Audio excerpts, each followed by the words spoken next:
Hello and welcome to the Sugar and Spice Podcast, a secret marriage diary, where I interview couples as well as discuss topics on different ways to keep your marriage and relationship thriving emotionally, physically, and mentally. My name is Latoya Haynes Piper, owner and romantic getaway travel specialist at Travel Romantic Getaways, helping couples ignite and maintain their passion for each other through romance travel. So on today's show, we have Jaaron, aka Pastor Perry, that's what I know him by, and Adrienne Perry. They have a passion for helping marriages through showing transparency and living out loud by example. They believe their experiences, coupled with biblical principles, will help others keep the covenant they made before God and man. So, Pastor Perry and Adrienne, thank you both for being on the show today. You both look beautiful. I have to say that. You both look great. Thank you. Thank you for having us. Oh, no problem at all. I'm so grateful that you both were able to be on the show today. I want to talk more about Genesis, worship, church, and more. So thank you both. So, Pastor Perry, let's first start with you. Can you please share with us how you got into ministry? Wow. How I got into ministry? Well, I ran from it. I didn't want it. My grandfather was a Baptist preacher. My mother was a minister. My uncle was a minister, and everybody was telling me I was going to be one, and I fought it. I did not want it until I ran smack dab into it. Sometimes God will allow you to lose and strip you of some things so you can do what he wants you to do versus what you want to do. And that's exactly what happened. At the age of 19, I thought I was on top of the world. I had a little red Hyundai. I had a girlfriend at the time, and I had a job, and all three of those things left at the same time. And it forced me to just sit around and sit and think about what my call was, what I was really supposed to be doing. From then, I went to Oral Roberts University, came back to Dallas, got ordained as a minister in 1993. And so 2 years out of high school, I'm preaching my first sermon out of Genesis chapter 12. And so I'll never forget it. My grandfather ordained me as a minister at that age. And I've been going for the Lord ever since. Wow. Okay. So you said when you started when you were a teenager? When I was 19. 19. Oh, wow. Yeah. Okay. You were very young. Okay. That Or, is awesome. I did not know that. So I actually learned something new. Uh, Pastor and Adrienne, could you both please share with us how did you both meet and what made you decide that you were the one for each other? wow. You go. You go. I go. Okay. So I was going through a transition in my life. I had gone through a car accident, and I was married previously and separated for years and just waiting to get the release from that so I could move on. Sometimes people don't think that you can have a life after divorce. And so I'm seeking God. I'm asking God, okay, so what do you want me to do? What do you have for me? And I was just, gung ho in ministry. I was relearning how to walk again. And I went to this boot camp, this prayer warrior boot camp. And it was the first time that I actually started running again. It was so powerful in that place. But I got a prophecy from this apostle named Bertha Henry. And she said, in February, two things are going to happen. I see you signing documentation. And, this was in October when I got the prophecy. And so I don't believe everything people say or everything people prophesy. I put it on the shelf to see what God is going to do. At that particular time, I was pastoring a church and called New Life Worship Church. And I happened to be scrolling online, and I saw this face that was in this hospital gown, and I went back to the page, and the face was Adrienne, and I clearly heard God say, "Take care of her." Now, mind you, I hadn't had one conversation with her. I didn't know her, didn't know what her situation or status was, didn't know anything about her. All I knew that I was familiar with was the voice of God. That's one thing I became very acquainted with. And so I knew the voice of God. And when he said, take care of her, I didn't know what he meant when he said it then. But the only way that I understood to be able to take care of another human being is either you birth them or you raise them or you're in covenant with them. And so I said, God, I almost did one of those Arnold, what you're talking about, Willis. How is this going to happen? And so I jumped in her inbox. I messaged her and I saw her in the hospital gurney, the hospital gown, and she didn't have on any makeup. And God allowed me to see her beauty internally as well as her beauty externally, without all of the bells and whistles, without the makeup and the all the fixing. She was in a hospital gown, and I didn't know what was going on, but I reached out to her, and at the time she was dating someone, and I didn't care. Oh wow! He didn't care. I knew what God said.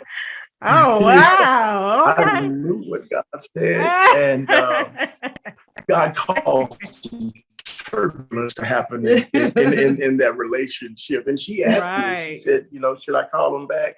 And I was like, well, yeah, go ahead and call him back. Because we had become friends. I mean, we were friends. We were friends. We start communicating. But she would never call me. She would never give me her phone number. So it was always through the social media. And so one day she broke down and she asked that's me what you waiting on. And she said, who is this pastor in my inbox? I mean, Did you, Adrienne? I did. You did? I really did. I did. But I'm glad. I'm glad that he did. And I gave every kind of pushback because I didn't want it. It wasn't that I didn't want to be with, I didn't even want to be with me at the time. Wow. Truth be. And so, you'll get in relationships and you'll be there because it's easier for you to be busy doing something else so you don't have to deal with you. Right. And lo and behold, it was almost a year ago that we're creeping up on December when I kind of fell into and we've been married for 3 years now. Yeah, you skipped a whole lot. I did. Our stories can't be too long. Yeah, I know. But it's, it is our story. So when God gave me the assurity that I was supposed to connect with her, be with her, and marry her, I did not waste time. Sometimes people in society will say, well, you need to date someone for a year or a year and a half so you can get to know them. You may need to live with them to see how they are. And from a world's perspective and from a social perspective, I understand that because you really don't know a person until you live with them. But I had a standard, and God shifted some things in my life and shifted some doors. And I said, okay, I need to marry her. And so in November of 2018, I was in her inbox. In December of really February of 2019, that's when I asked her to, be my girl, be my lady. Right. And in March, I proposed to her. Okay. And she accepted. She accepted. And in July, we got married of 2019. And in the middle of that, in the midst of that, I'm trying to pastor and build things. And so was she. She was helping me. Had so much help.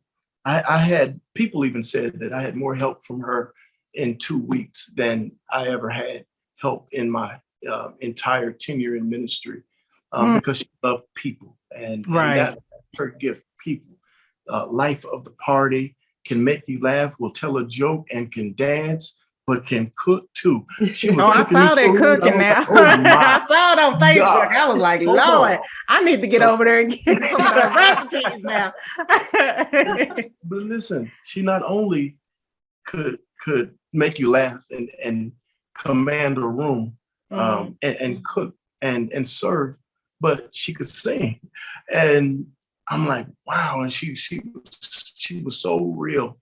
And I was ministering, I was doing everything I knew to do to secure things and make things just as easy for her in ministry as possible without it being a burden on her. Because sometimes you can have a preconceived idea of what you're supposed to do, and then not and try to make someone conform to your idea of what they should be, and not allow them time to grow. But I understood the importance of not doing that with Adrienne. And so I let her be her.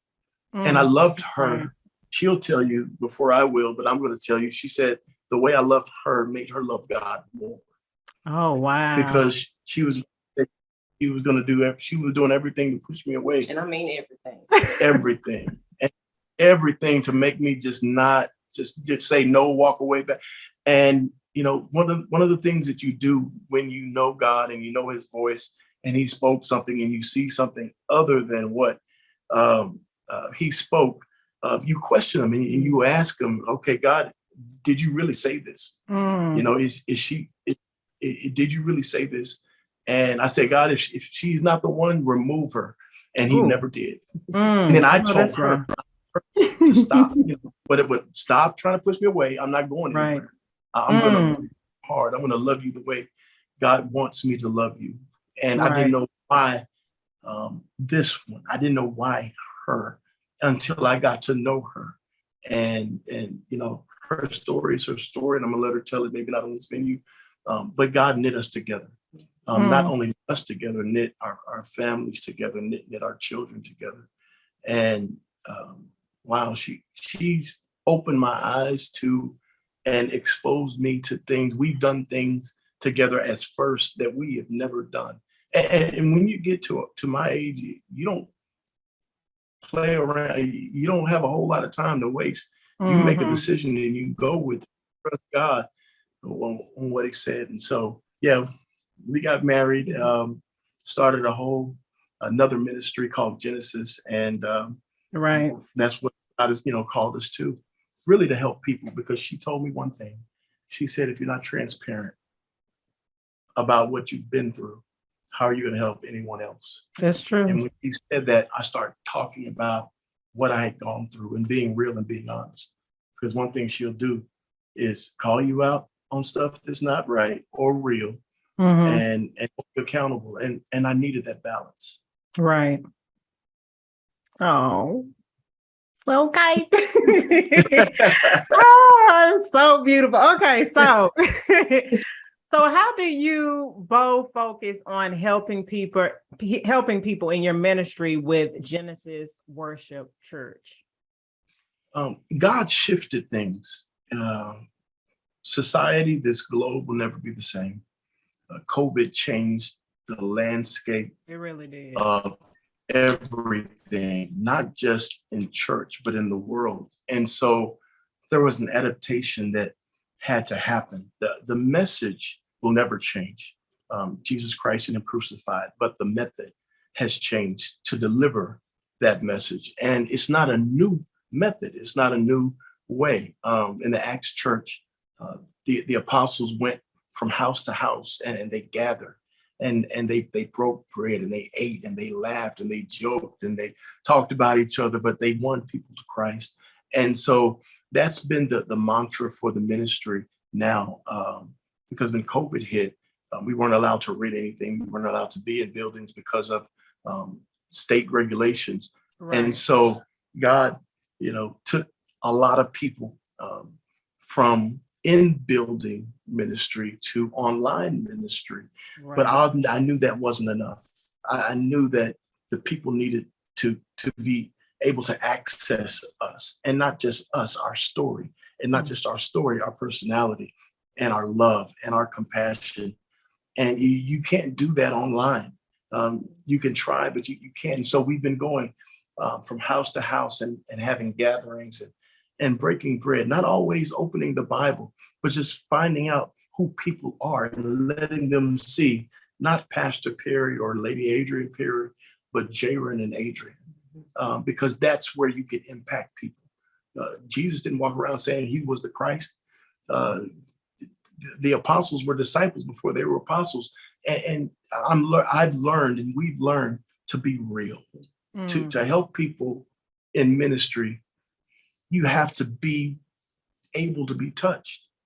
Jesus said that we have not a high priest which cannot be touched with the feeling of our infirmities, but was tempted in all points.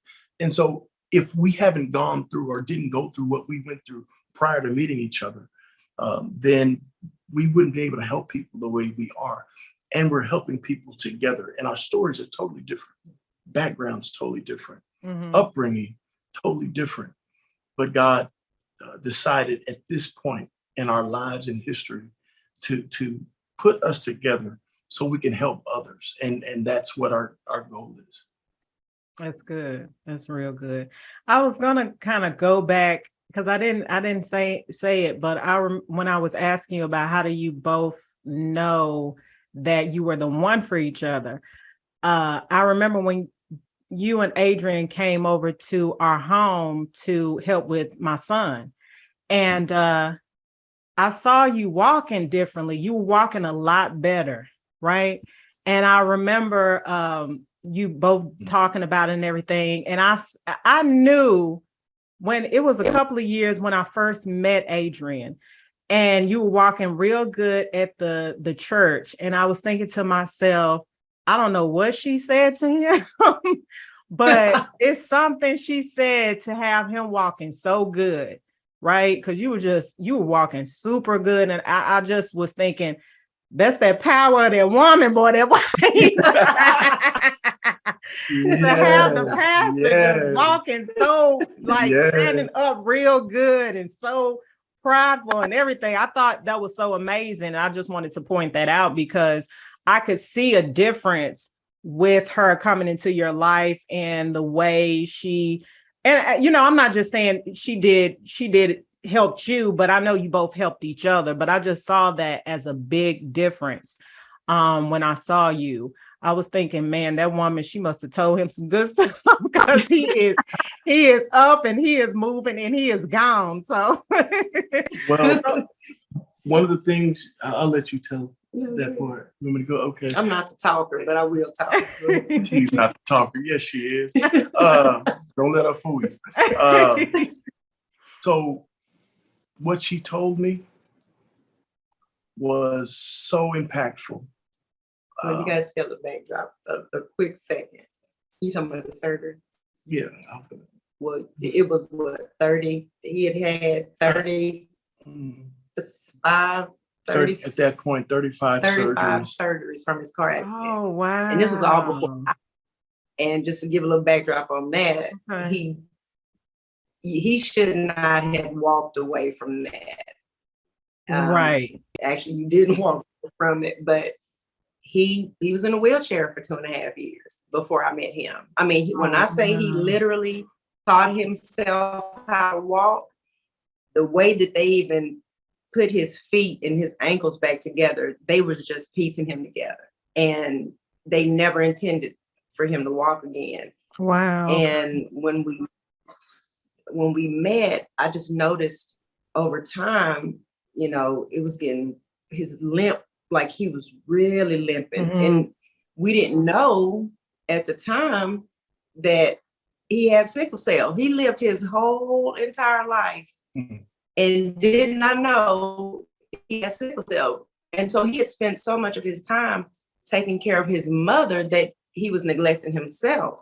And I got him in the doctor. We found all the information out, but fast forward, I noticed his limp getting worse and worse. Right. And I said, listen, we got to go to the doctor. We got to go find out what's going on. He was like, I'm not having any more surgeries. I've had 35 he was surgeries. tired. He was tired. He almost died from those surgeries. And I looked at him and I told him, I said, this is not, I understand that part because I've had like major surgeries and almost died from surgeries. I said, but this is not living. Right. This is not living. And I think it was a part of him. I know it was a part of him that was because he went through all of that pretty much by himself. Right. It comes to relationship. Right. That piece of it. And I had to tell him, you're not by yourself. You know, we can do this together. And we have. And I've been a mean coach. I've been a mean I bet so. Listen, when we got married, he did not expect. I mean, he stayed busy. He stayed busy. He hadn't worked physically in 3 years. Wow. That is an amazing backstory. Oh my God. I did not know that. A lot of people don't know. So you definitely learn something new every day. Right. So you said that you both have a passion for helping marriages through showing transparency and living out loud by example. Could you please go into more detail on how leading by example in your marriage could help a married couple to stay consistent with putting one another first and working together to have a successful relationship? I think it goes back to transparency. I share the ugliest parts of being married because this looks good. Okay. Tell them. It's hard. I think even a relationship with coworkers, you're steadily building.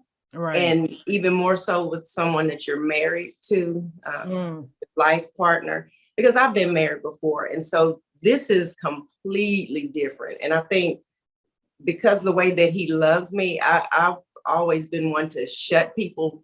I mean, I have never had a problem walking away, can walk away, don't look back, holler at you.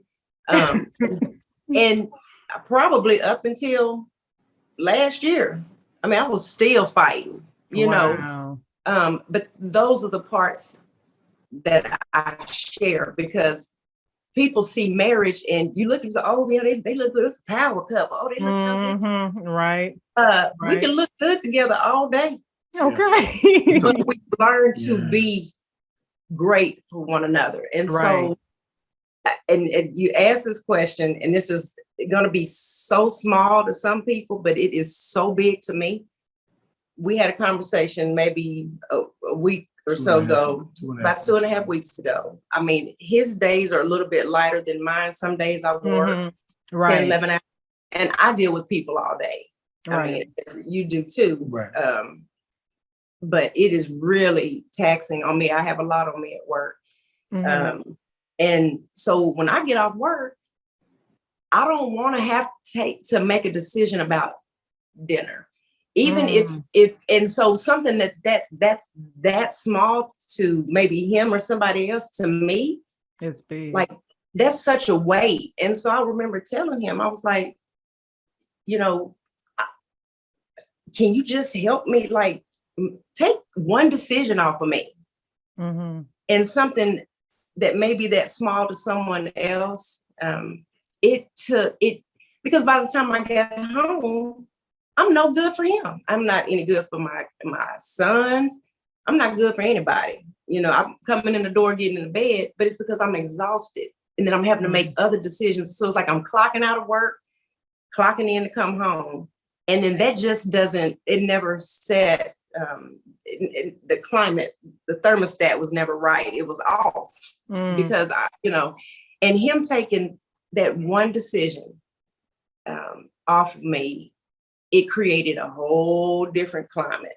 And it made me want to come and get in the bed. It made me want to come and lay on his chest. And it just changed the whole dynamics of everything. And that's part of I think relationship people need to know it is work. The work does not stop.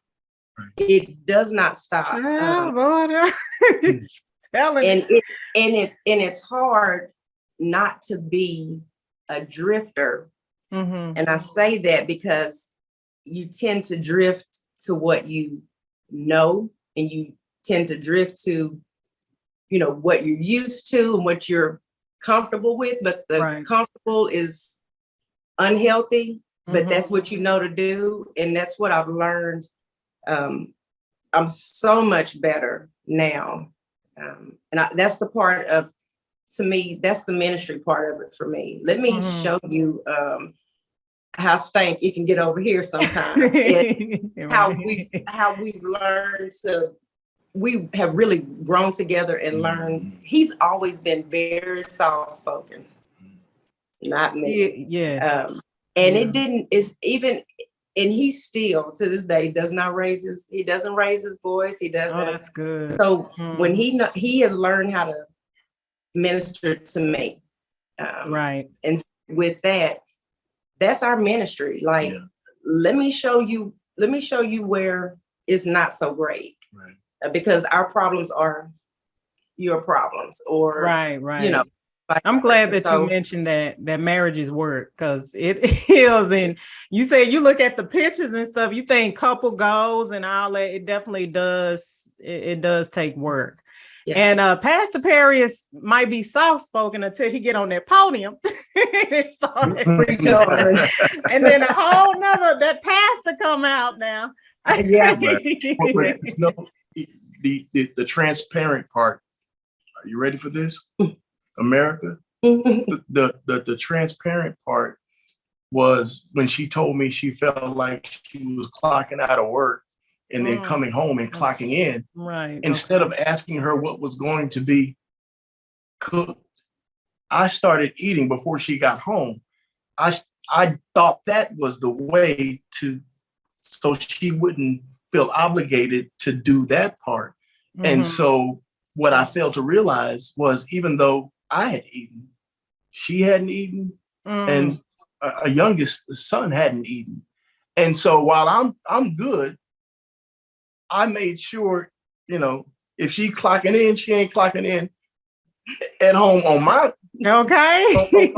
because of me. And because I was an only child, I learned how to take care of myself. So transparent part, I turned in on myself so she wouldn't have a reason to say she was clocking in when she got home because of me. But what that did, that made more weight happen. So when she told me, just take a decision off of her, instead of being resentful, mad, offended, I turned into Mr. Clean. All right now. Shampoo, the vacuum, wiped down, folded. I said, let me do this because my responsibility is to make sure that the atmosphere was right. She said the thermostat, but creating the atmosphere. I couldn't have demands on her if I wasn't willing to assist her in that area. And I thought, well, if she's not doing it for me, then she can't say that I'm. But when she said that two and a half weeks ago, listen, 2.5 weeks ago, I said nope. The next day, I went to work and I started taking things off of her because my mother taught me how to cook.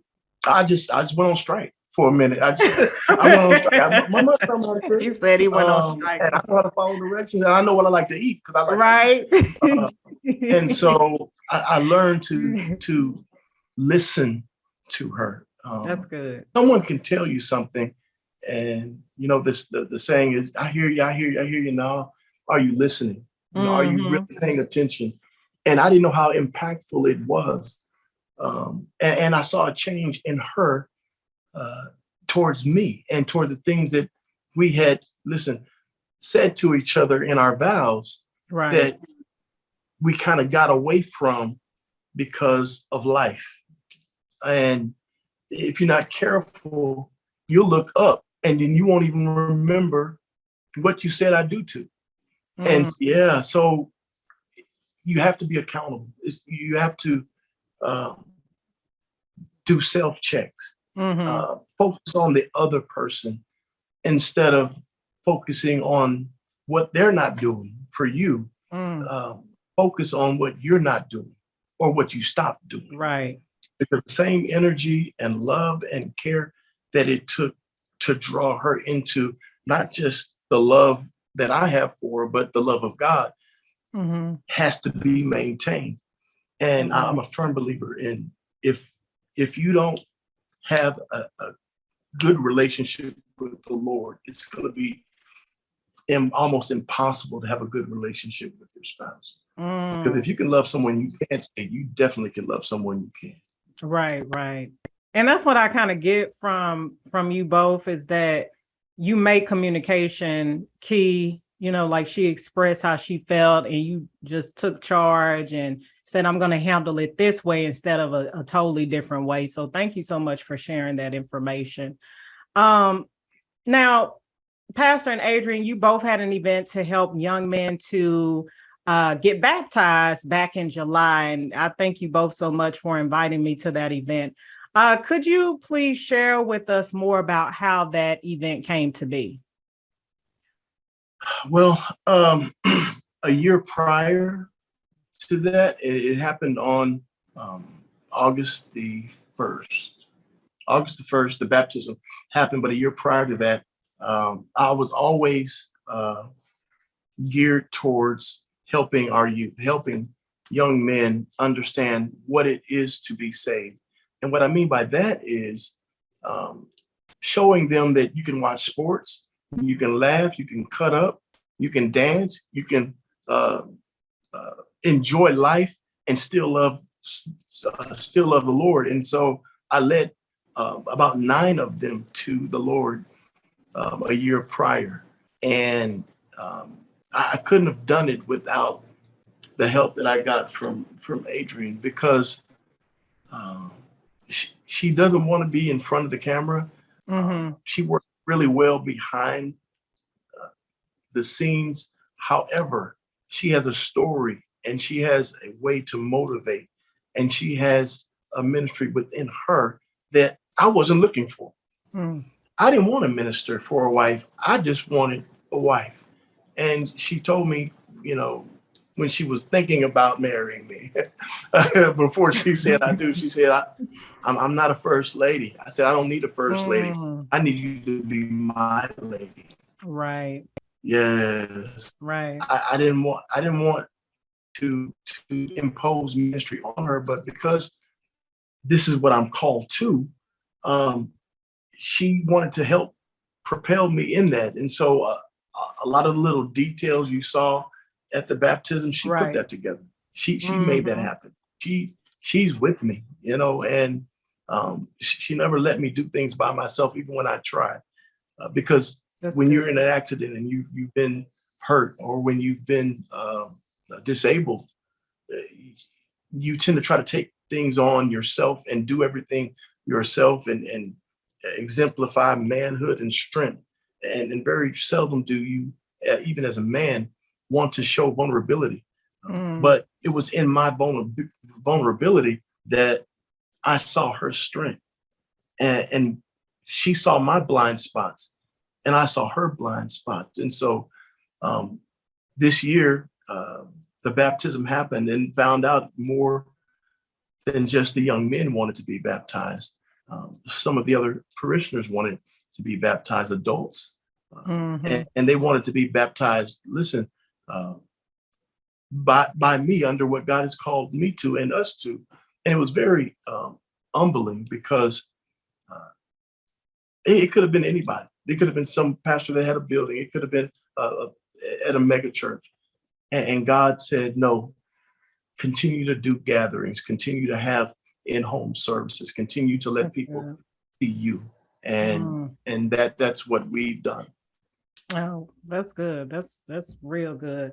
Do you both have any any upcoming events happening in 2022, also going into 2023, but mainly this year with Genesis Worship Church?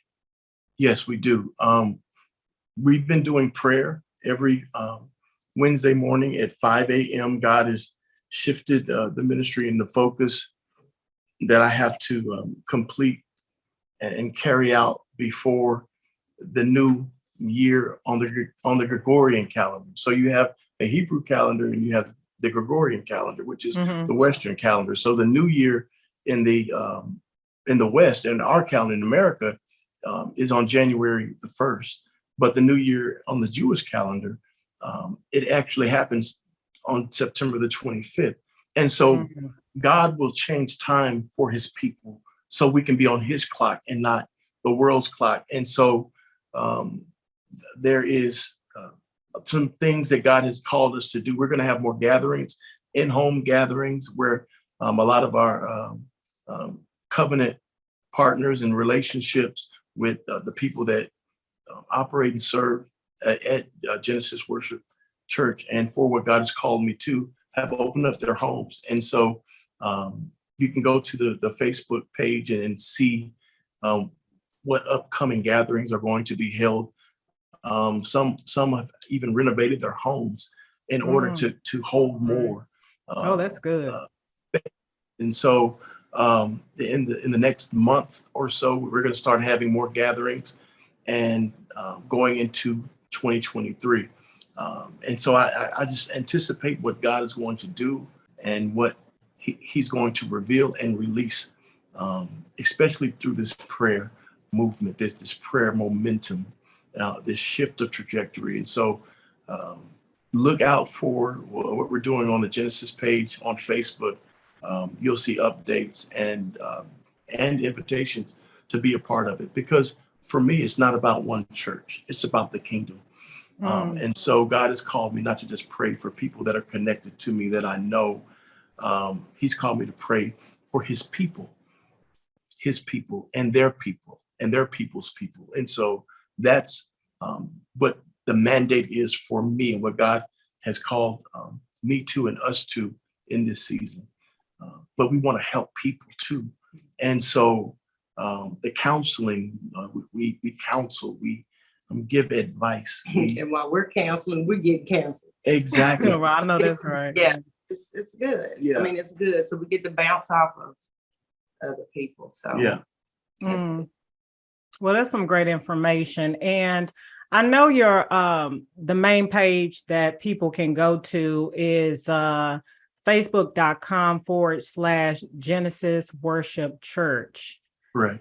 To get more information about the church and to, if you want to get some information about the First Lady, Adrienne Perry, as well as Pastor Perry, that would be the main contact to go to get connected with them.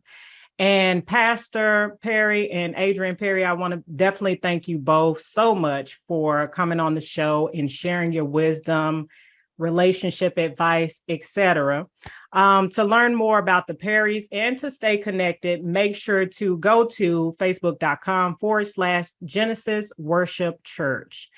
And if you are not a member, make sure to join my exclusive travel community, which is called Travel Romantic Getaways, where we share tips, romantic destinations, and more to prepare you for your next romantic getaway and beyond. So to join, you can go to travelwithtrg.com. That's travelwithtrg.com to become a part of the community. And you have just listened to the Sugar and Spice podcast with your host, Latoya Haynes Piper. Make sure to subscribe to the podcast to stay connected. Until the next time. Thank you guys so much for coming on. Thank you. Thank you. Thank you.